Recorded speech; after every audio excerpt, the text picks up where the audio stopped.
السلام علیکم ورحمۃ اللہ وبرکاتہ۔ نحمدہ ونصلی علی رسول الکریم، اما بعد فقد قال اللہ تبارک وتعالی فی کلامہ المجید والفرقان الحمید، اعوذ باللہ من الشیطان الرجیم، وذکر فإن الذکریٰ تنفع المؤمنین۔ محترم سامعین و سامعات، ناظرین و ناظرات، اللہ کے فضل و احسان سے مکتبہ احمدیہ سامرود کے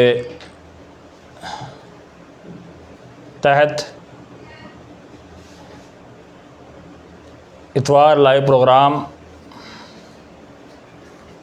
کئی مہینوں سے چل رہا ہے۔ آج بھی درینہ روایات کے مطابق زیر صدارت فضیلت الشیخ احمد بن محمود مولوی سامرودی حفظہ اللہ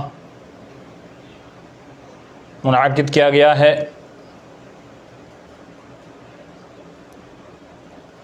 آج کے اس پروگرام کا عنوان موت جس سے کس کو رستگاری ہے، اس عنوان پر انشاءاللہ خطاب ہوگا۔ پروگرام کا آغاز تلاوت کلام اللہ سے کیا جانا ضروری ہے، اسی وجہ سے آج آپ کے سامنے تلاوت کلام پیش کرنے کے لیے ایک چھوٹا سا بچہ جو مکتب کا طالب علم ہے، ابھی نورانی قاعدہ پڑھتا ہے، لیکن اس بچے کے والدین اور اس کے استاذ کی کڑی محنت اور اس کے پیچھے مکمل کوشش کے نورانی قاعدے کے ابتدائی اسباق پڑھنے کے باوجود الحمدللہ قرآن مجید کی چند صورتیں حفظ کی ہوئی ہے۔ یہ ایک شرف کی بات ہے، اور یہ بچہ آپ اس کو بچپن سے شاید میرے فیس بک ہینڈل پہ دیکھتے ہیں، اس وقت صرف تصویر دیکھتے تھے، اور آج اتوار لائیو پروگرام میں وہ اپنا جوہر آپ کے سامنے پیش کرے گا، اور جو کلا صلاحیت اس کے اندر ہے وہ اپنے ٹوٹی پھوٹی زبان کے اندر آپ کے سامنے پیش کرنے کی کوشش کرے گا۔ بچہ ہے، بچے ہونے کی وجہ سے شاید بہت سی غلطیاں بھی ہو سکتی ہے، وہ تو نہ میں جانتا ہوں، نہ آپ جانتے ہیں، وہ اللہ ہی جانتا ہے، نہ بچہ جانتا ہے، اللہ جانتا ہے صرف، بچہ بھی نہیں جانتا ہے۔ بچہ ہے، اس کو ابھی ہوش نہیں ہے، بس یاد کیا، پڑھ لیا۔ حوصلہ افزائی کرنا یہ ہماری اور آپ کی ذمہ داری ہے۔ اور یہ بچہ میرا بھانجا اور ہمارے والد صاحب جو بیٹھے ہوئے ہیں، جو آج کے صدر ہے، ان کا نواسا۔ میں زیادہ دیر تک بات کو نہ کہتے ہوئے تلاوت کلام اللہ کے لیے عزیزم حنظلہ بن اشفاق میمن احمد آبادی کو دعوت سخن دیتا ہوں کہ وہ اس بزم کا آغاز تلاوت کلام اللہ کے ذریعے کریں۔ ہنسنا بیٹا، ہنسنا۔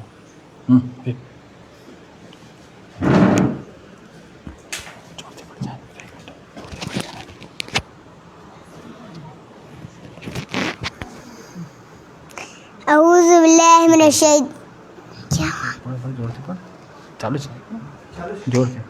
اعوذ باللہ من الشیطان الرجیم، بسم اللہ الرحمن الرحیم، الحمد للہ رب العالمین، الرحمن الرحیم، مالک یوم الدین، ایاک نعبد و ایاک نستعین، اہدنا الصراط المستقیم، صراط الذین انعمت علیہم غیر المغضوب علیہم ولا الضالین، آمین۔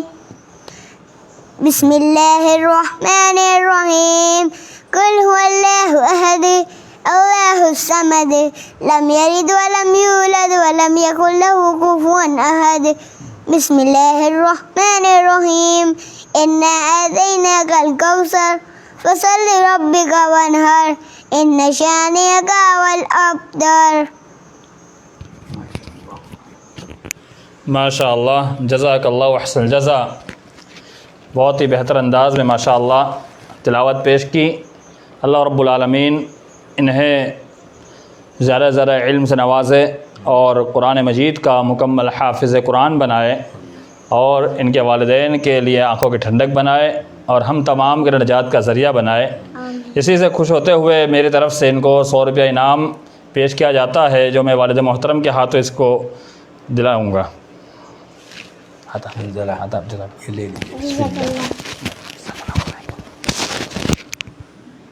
جزاک اللہ۔ دیکھیے، جب بھی بچے کچھ بھی پیش کرے یا کچھ بھی آپ کے سامنے سنانے کی کوشش کریں اپنی ٹوٹی پھوٹی زبان سے، تو ان کی حوصلہ افزائی ہر اعتبار سے ہونی چاہیے۔ صرف زبانی حوصلہ افزائی نہیں، بلکہ جو بھی حیثیت ہو یا جیسا بھی ہو، ان کی حوصلہ افزائی کرنا بہت ضروری ہے۔ اور یہ تو میرے طرف سے 100 روپیہ ہے، اور ان کی والدہ کی طرف سے بھی ایک انعام جو ان کی والدہ نے رکھا ہے، جو ہمارے بڑی بہن ہے، انہوں نے جو انعام رکھا ہے، کوئی نام سے ہے نام ٹوائز کہتے ہیں، یہ بچوں کے کھلونے وغیرہ کا جو سامان ہے وہ ان کے لیے انعام رکھا ہوا ہے۔ وہ انشاءاللہ ان کو انعام ابھی تو حاضر ہوتا تو دے دیتے، لیکن حاضر نہیں ہے، جس کی بنا پر انشاءاللہ بعد میں ان کو وہ انعام دیا جائے گا۔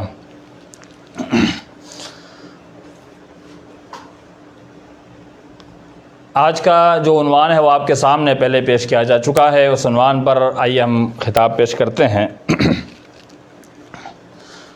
الحمدللہ نحمدہ ونستعینہ ونستغفرہ ونعوذ باللہ من شرور انفسنا ومن سیئات اعمالنا من یہدہ اللہ فلا مضل لہ ومن یضللہ فلا ہادی لہ ونشہد ان لا الہ الا اللہ وحدہ لا شریک لہ واشهد ان محمدا عبده ورسوله اما بعد فان خير الحديث كتاب الله وخير الهدي هدي محمد صلى الله عليه وسلم وشر الامور محدثاتها وكل محدثة بدعة وكل بدعة ضلالة وكل ضلالة في النار۔ اعوذ باللہ من الشیطان الرجیم وما جعلنا لبشر من قبلك الخلد افإن مت فهم الخالدون كل نفس ذائقة الموت۔ وقال النبی صلی اللہ علیہ وسلم وحیاتك قبل موتك، مستدرک حاکم۔ محترم سامعین و سامعات، ناظرین و ناظرات، آج کے اس لائیو پروگرام میں آپ کے سامنے جس عنوان پر خطاب کرنا ہے وہ عنوان یہ ہے، موت سے کس کو رستگاری ہے۔ عنوان کی وضاحت انشاءاللہ کتاب و سنت کی روشنی میں کرنے کی کوشش کروں گا۔ محترم سامعین، موت کیا اس سے کسی کو چھٹکارا ہے؟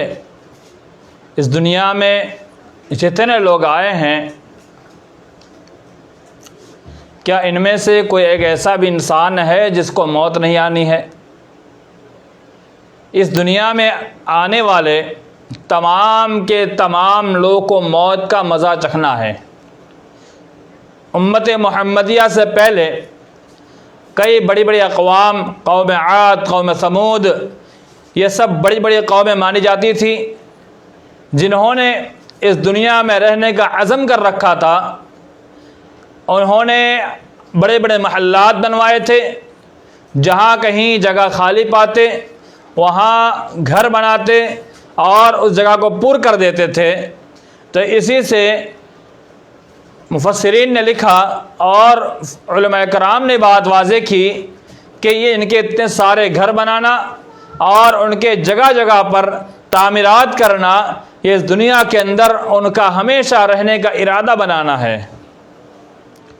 امت محمدیہ میں بھی بہت سارے ایسے لوگ ہیں جن کا اس دنیا میں ہمیشہ رہنا یہ ان کے عادت سے، ان کے اخلاق سے، ان کے طور و طریقے سے، ان کے رہن سہن سے، ان کے درینہ روایات پر چلنا اور اس انداز میں اپنے آپ کو پیش کرنا کہ موت سے بالکل غافل نظر آتے ہیں، تو اس سے معلوم ہوتا ہے کہ وہ بھی یہ سوچتے ہیں کہ انہیں موت نہیں آنی ہے، حالانکہ اللہ نے فرما دیا وَمَا جَعَلْنَا لِبَشَرٍ مِّن قَبْلِكَ الْخُلْدَ أَفَإِن مِّتَّ فَهُمُ الْخَالِدُونَ۔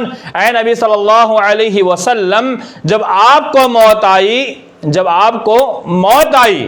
أَفَإِن مِّتَّ کا تعلق آیت کے اندر بعد میں ہے، لیکن اس کا جو مفہوم ہے اور ترجمہ ہے اور وضاحت ہے اس اعتبار سے دیکھا جائے تو أَفَإِن مِّتَّ یہ پہلے اس کو سمجھ لیجئے کہ آپ کو جب موت آئی وَهُمْ خَالِدُونَ تو وہ کیسے ہمیشہ رہنے والے ہیں؟ کون ہمیشہ؟ وَمَا جَعَلْنَا لِبَشَرٍ مِّن قَبْلِكَ الْخُلْدَ، اس کا تعلق اب یہاں پہ دیکھیے وَمَا جَعَلْنَا لِبَشَرٍ مِّن قَبْلِكَ الْخُلْدَ کہ آپ سے پہلے بھی بہت سے انسان اس دنیا میں بسائے گئے، اس دنیا میں انسان آئے اور کئی انسان، کئی اقوام، کئی امتیں اس دنیا میں آ کے گئی۔ أَفَإِن مِّتَّ فَهُمُ الْخَالِدُونَ جب آپ کو موت آ گئی تو وہ ہمیشہ کیسے رہیں گے؟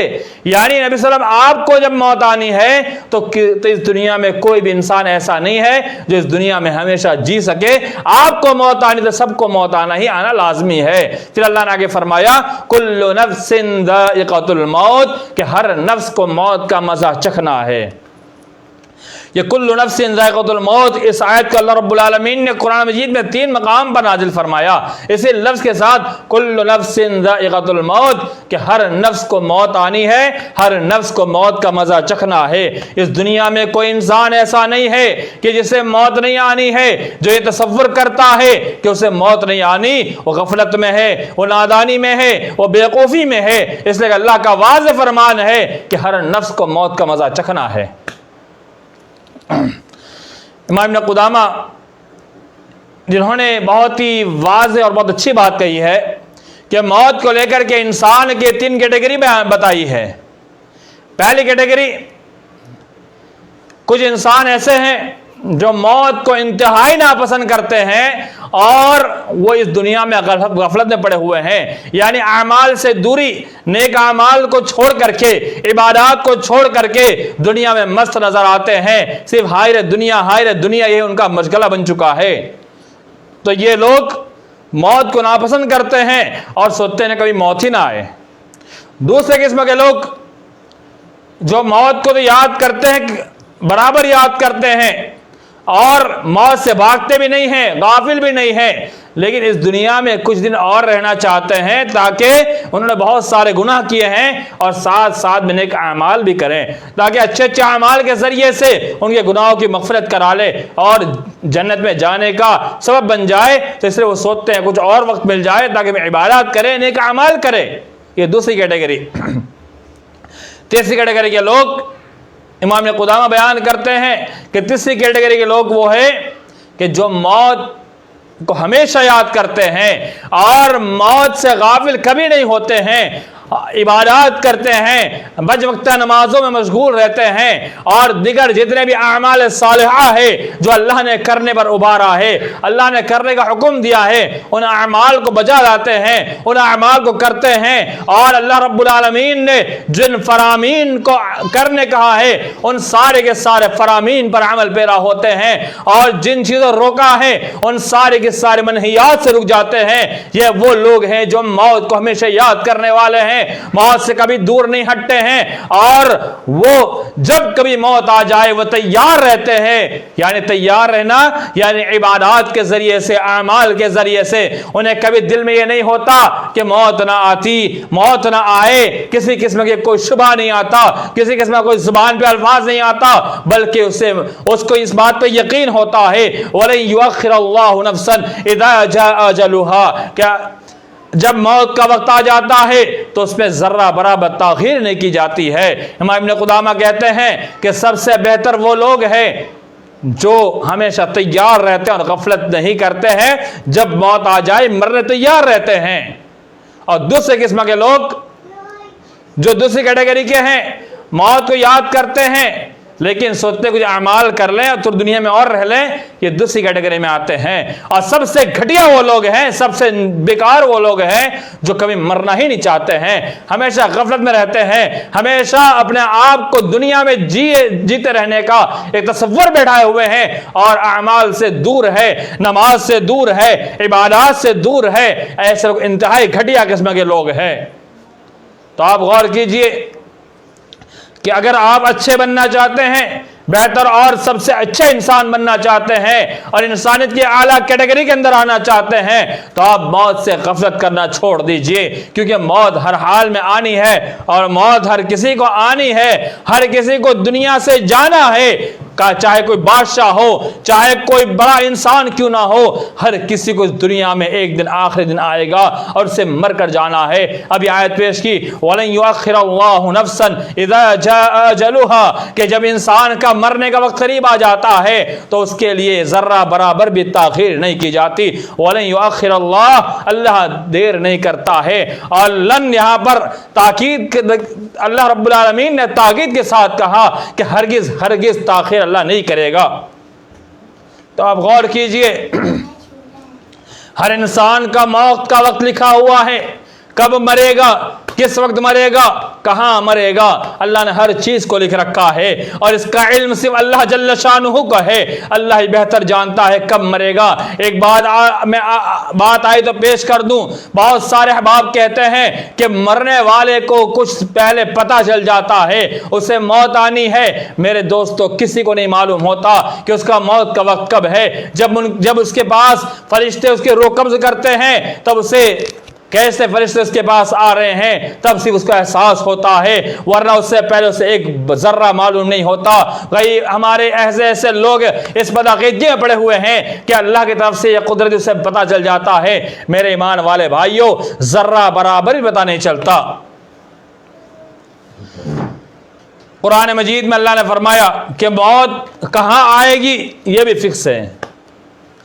ان اللہ عنده علم الساعہ وَيُنَزِّلُ الْغَيْثَ، اللہ نے کہا کہ ان اللہ عنده علم الساعہ، کہ اللہ رب العالمین کے پاس اس کا علم ہے کہ قیامت کب آئے گی، اور وَيُنَزِّلُ الْغَيْثَ، بارش کا برسانے کا علم اللہ کے پاس ہے۔ وَيَعْلَمُ مَا فِي الْأَرْحَامِ، اور ماں کے پیٹ میں کیا ہے کس حالت میں اللہ کو معلوم ہے۔ وَمَا تَدْرِي نَفْسٌ مَاذَا تَكْسِبُ غَدًا، اور وہ کل کیا کمائے گا وہ اللہ ہی جانتا ہے۔ وَمَا تَدْرِي نَفْسٌ بِأَيِّ أَرْضٍ تَمُوتُ، اور یہ بھی اللہ کو معلوم ہے کہ کون سی جگہ مرے گا، اس کی موت کہاں لکھی ہے۔ یہاں بھی ایک عقیدہ بیان کر دوں کہ بہت سارے احباب ایسے ہیں، اگر کوئی انسان ہاسپٹل کے اندر ہے، بیمار پڑا ہوا ہے، اب اس کو من کر رہا ہے کہ مجھے گھر لے چلو، اور گھر لے جاتے ہیں، گھر پہ آتے ہی موت ہو جاتی ہے، راستے موت ہو جاتی ہے، تو وہ اور یا پھر گھر سے لے جانے میں انسان آدھے راستے پہنچا ہوا ہے، تو یہاں پر غلط وساوس آتے ہیں۔ کچھ لوگ کہتے ہیں گھر نہیں لاتے تو شاید زندہ رہتا۔ میرے دوستو، اس کی موت گھر پہ لکھی تھی، اس لیے اس کی موت گھر پہ آئی۔ اس کی موت راستے میں لکھی تھی، اسی راستے جگہ پر آئے گی، اور اس کی موت گھر سے لے جاتے وہ ہاسپٹل جانے سے پہلے بھی لکھی ہوئی تھی، تو اس جگہ پر جس جگہ اس مرا ہے وہاں لکھی تھی، وہاں پہنچا ہے۔ بہت لوگ کہتے ہیں جو تھوڑا جلدی لے جاتے شاید بچ جاتا۔ ڈاکٹر بھی کہتے تھے، ڈاکٹر کی علم کا الگ بات ہے، وہ کہتے ہیں تھوڑا جلدی لاتے تو ہو سکتا ہے جی جاتا۔ میرے دوستو، نہ ڈاکٹر کے ہاتھ میں نہ کسی کے ہاتھ میں ہے، بلکہ زندگی اور موت کا مالک اللہ ہے۔ اللہ نے فرمایا الذی خلق الموت والحیات لیبلوکم ایکم احسن عملا، کہ اللہ کی ذات بابرکت ہے۔ تبارک الذی بیدہ الملک وہو علی کل شیء قدیر، اللہ کی ذات بابرکت ہے جس کے ہاتھ میں بادشاہت ہے۔ وہو علی کل شیء قدیر، اور وہ ہر چیز پر قادر ہے۔ الذی خلق الموت والحیات، اسی نے زندگی اور موت کو پیدا کیا۔ لیبلوکم ایکم احسن عملا، تاکہ آزمائے اور دیکھے کہ کون تم میں اچھے اعمال کرنے والا ہے۔ بعض مفسرین نے اس آیت کی تفسیر میں لکھا